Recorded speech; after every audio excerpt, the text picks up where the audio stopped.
The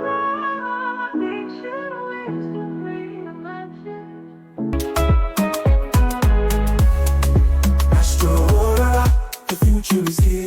For this next Ka, we'll be talking about Aakhu.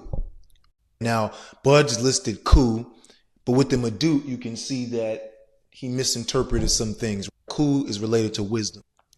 But for us, from a Black ancestral perspective, wisdom is never separated from the elders, is never separated from the great ancestors.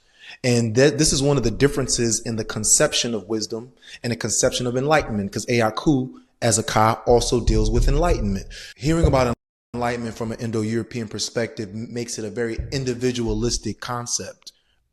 Even the approach to so-called gurus and sages has been, you go to this man, it's mostly a man, mostly never a woman. You go to a man and he has essentially information.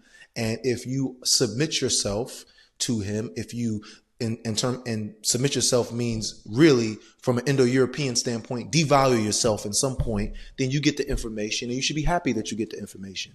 Remember, this concept of guru and student from an Indo-European concept is very oppositional, and oppositional in the sense that based on Platonic thinking, Greco-Roman thinking, remember the oppositions in life, good and evil, one must be destroyed. In the Western esoteric tradition, where there's the worship of the guru and therefore the student devalues himself. The student doesn't have any value, have any value outside of the value that the guru gives him. It's a very individualistic relationship. And what the guru's really giving most of the time is information, which is being said to be wisdom. But from a Black ancestral perspective, you are not born with wisdom per se, but you can acquire it. You can go to your ancestors, your great ancestors, your enlightened ancestors, those whose heart has been weighed, those who have passed the test, been declared ma'akeru. You can go to them and get wisdom. And they speak through the elders. Sometimes they speak through other people. Sometimes they speak through animals. Sometimes they speak through plants. We call these things omens. Wisdom is a holistic concept. It's not an individualistic concept that is controlled by one man.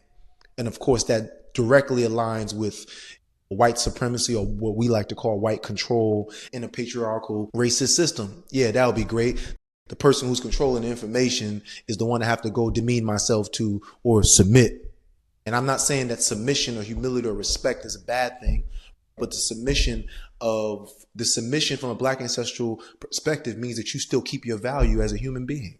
You still keep your value as a power, as a force to be reckoned with, because you yourself have your own Ka, your own destiny, your own cry, your own function, your order to carry out. So that elder still has some level of respect for you, has to have a respect for you. And if there's a problem between you and that elder that gives you the wisdom, the Aakhu, that great ancestors come and intervene. Divination and terror will intervene. You don't have that in the Western concept of enlightenment. And enlightenment also in the Western concept is this idea of meditating everything away on some mountain somewhere. And for those that would say that, oh, it's a symbolism. Yeah, it's symbolic, but it's also literal.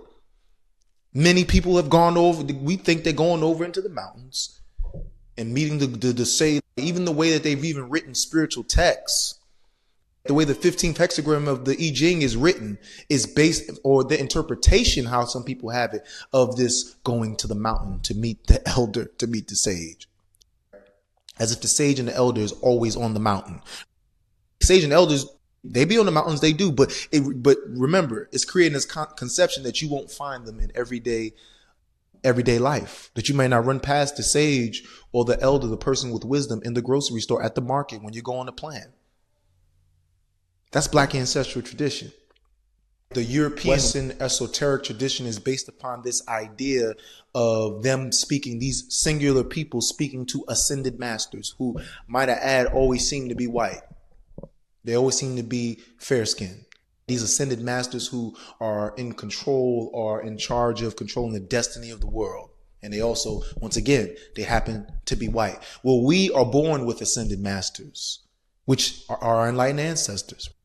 When we think about the Ajna chakra, the forehead chakra, that chakra does not, the wisdom, the intuition of the Ajna chakra is your own cultivated work, things you reincarnate with, but it's also your ancestors speaking to you. through here and through your heart chakra. And the reason why I bring up the ancestors in regards to your Ka, your destiny, and your wisdom, like all of those things, is because once again, Ka is also a palindrome. Right? Ka and Aakhu are palindromes, and in the middle of Aakhu, you see the word Aakh, an enlightened being. This is how enlightenment, this is how wisdom, this is what it is to approach it from an ancient Kemetic and ancient Black ancestral perspective. The next Ka we'll be moving into is called Su.